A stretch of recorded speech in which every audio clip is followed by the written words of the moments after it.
श्री परमात्मने नमः। ईश्वर अर्जुन संवाद श्रीमद् भगवद गीता अध्याय 8 श्लोक 20 जन्म मरण के चक्र से मुक्ति। क्या आप जन्म मरण के चक्र से मुक्त होना चाहते हैं? क्या आप जानना चाहते हैं कि वह दिव्य स्थिति क्या है जहां यह संसार का प्रभाव नहीं पड़ता? आज हम समझेंगे भगवद गीता अध्याय 8 श्लोक 20 की गहराई। पिछले श्लोक में हमने जाना कि कैसे ब्रह्मलोक से भी ऊपर एक अनंत शाश्वत स्थिति है। आज का श्लोक परस्तस्मात्तु भावोऽन्यो व्यक्तो व्यक्तात् सनातना यह स सर्वेषु भूतेषु नश्यत्सु न विनश्यति। अर्थ, यह संसार परिवर्तनशील है लेकिन एक शाश्वत सत्य भी है। यह दिव्य स्थिति सभी जीवों के विनाश के बावजूद बनी रहती है। जीवन में इस श्लोक का महत्व, कैसे हम जन्म मृत्यु के चक्र से मुक्त हो सकते हैं, यह शाश्वत धाम कौन सा है, क्या हमें इस दिव्य स्थिति तक पहुंचने के लिए प्रयास करना चाहिए? श्री हरि बोलो ग्रंथराज श्रीमद् भगवद गीता जी की जय।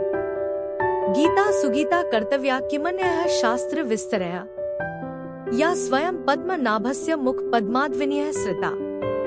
अथ ध्यानम् शांताकारं भुजग शयनं पद्मनाभं सुरेशं विश्व आधारं गगन सदृशं मेघवर्णं शुभांगम् लक्ष्मीकांत कमल नयन योगिभिः ध्यान गम्यं वंदे विष्णु भव भयहरं सर्व लोकैकनाथम्। यं ब्रह्मा वरुणेन्द्र रुद्रमृतः स्तुन्वन्ति दिव्यैः स्तवैर्वेदैः सांग पद क्रमोपनिषदे गायन्ति यं सामगाः।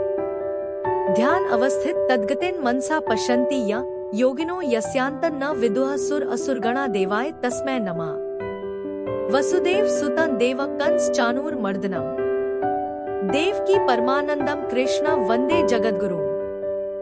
एक अव्यक्त के परे दूसरे सनातन अव्यक्त का प्रतिपादन। श्लोक 20 परस्तस्मात्तु भावोऽन्यो व्यक्तो व्यक्तात् सनातनः यह स सर्वेषु भूतेषु नश्यत्सु न विनश्यति।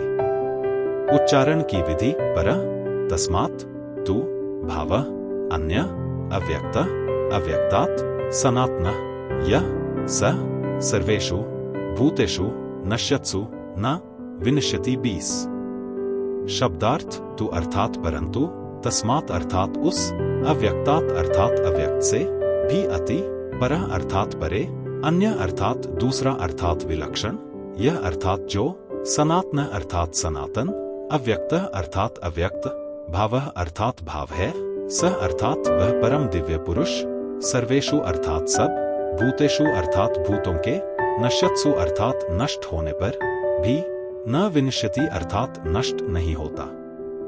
अर्थ, उस अव्यक्त से भी अति परे दूसरा अर्थात विलक्षण जो सनातन अव्यक्त भाव है, वह परम दिव्य पुरुष सब भूतों के नष्ट होने पर भी नष्ट नहीं होता। 20 व्याख्या परस्तस्मात्तु भावोऽन्यो व्यक्तो व्यक्तात् सनातनः 16वें से 19वें श्लोक तक ब्रह्मलोक तथा उससे नीचे के लोकों को पुनरावर्ती कहा गया है, परंतु परमात्म तत्व उनसे अत्यंत विलक्षण है, यह बताने के लिए यहाँ तु पद दिया गया है।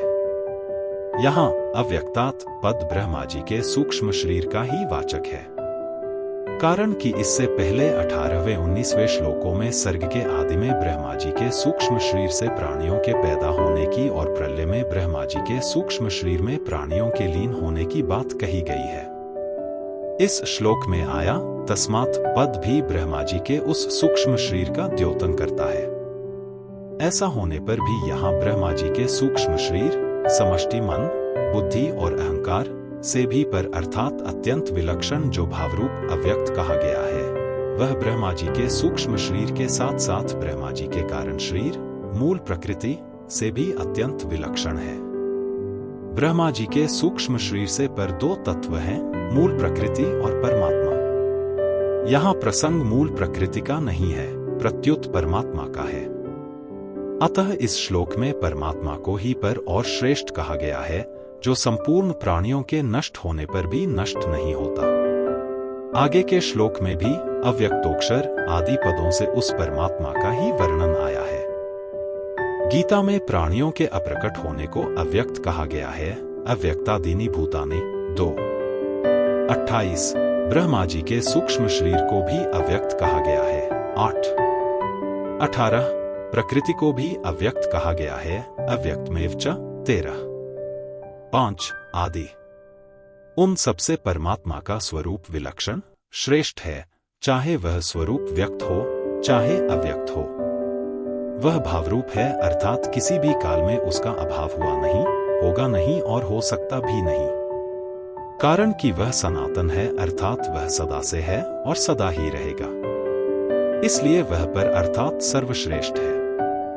उससे श्रेष्ठ कोई हो ही नहीं सकता और होने की संभावना भी नहीं है। यह स सर्वेषु भूतेषु नश्यत्सु न विनश्यति। अब उत्तरार्ध में उसकी विलक्षणता बताते हैं कि संपूर्ण प्राणियों के नष्ट होने पर भी, अर्थात उन संपूर्ण शरीरों का अभाव होने पर भी उस परमात्मा तत्व का कभी अभाव नहीं होता, ऐसा वह परमात्मा का अव्यक्त स्वरूप है। न विनश्यति कहने का तात्पर्य है कि संसार में कार्य रूप से अनेक तरह के परिवर्तन होने पर भी वह परमात्मा तत्व ज्यों का त्यों ही अपरिवर्तनशील रहता है। उसमें कभी किंचन मात्र भी परिवर्तन होता ही नहीं। परिशिष्ट भाव एक अपरिवर्तनशील स्थायी तत्व परा है और एक परिवर्तनशील अस्थायी तत्व अपरा है। परा में कभी परिवर्तन होता ही नहीं और अपरा में निरंतर परिवर्तन होता रहता है। अपरा कभी परिवर्तन के बिना रहती ही नहीं, रह सकती ही नहीं। सर्ग और प्रलय में तो परिवर्तन होता रहता है, महासर्ग और महाप्रलय में भी परिवर्तन होता रहता है। अगर परा और अपरा दोनों ही तत्व अपरिवर्तनशील हों तो जन्म मरण मिट जाए, अथवा दोनों ही परिवर्तनशील हों तो जन्म मरण मिट जाए। परंतु स्वयं अपरिवर्तनशील होते हुए भी जीव परा ने परिवर्तनशील अपरा से संबंध जोड़ लिया, इसी से वह जन्म मरण के चक्कर में पड़ गया। जगत से अपना संबंध जोड़कर वह भी जगत हो गया। गीता 7वें अध्याय का 13वां श्लोक। जैसे कोई चलती हुई गाड़ी में बैठकर चल पड़े, ऐसे ही परिवर्तनशील संसार को पकड़कर जीव भी परिवर्तनशील बन गया, अनेक योनियों में भटकने लग गया।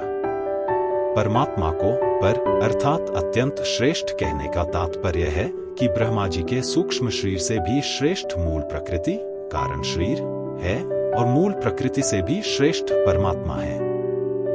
संबंध भी तक जो परमात्मा विषयक वर्णन हुआ है, उस सबकी एकता करते हुए अनन्य भक्ति के विशेष महत्व का वर्णन आगे के 2 श्लोकों में करते हैं।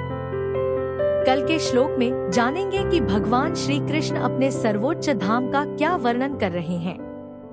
अगर आपको यह ज्ञान उपयोगी लगा तो इसे लाइक करें, कमेंट करें और चैनल जगत का सार को सब्सक्राइब करें। साथ ही अपने विचार हमारे साथ साझा करें कि यह श्लोक आपकी जिंदगी में कैसे लागू होता है। कहते हैं कि अगर आप किसी समस्या से गुजर रहे हैं तो श्रीमद् भगवद गीता का चमत्कारिक प्रभाव यही है कि आप प्रभु जी का नाम लेकर कोई भी पृष्ठ खोलें और उसके दाहिने पृष्ठ पर जो पहली पंक्ति होगी वही आपकी समस्या का समाधान होगी। क्या आपने कभी इसे आजमाया है? अगर हाँ, तो हमें बताएं कि आज आपने कौन सा श्लोक पढ़ा और उससे क्या सीखा।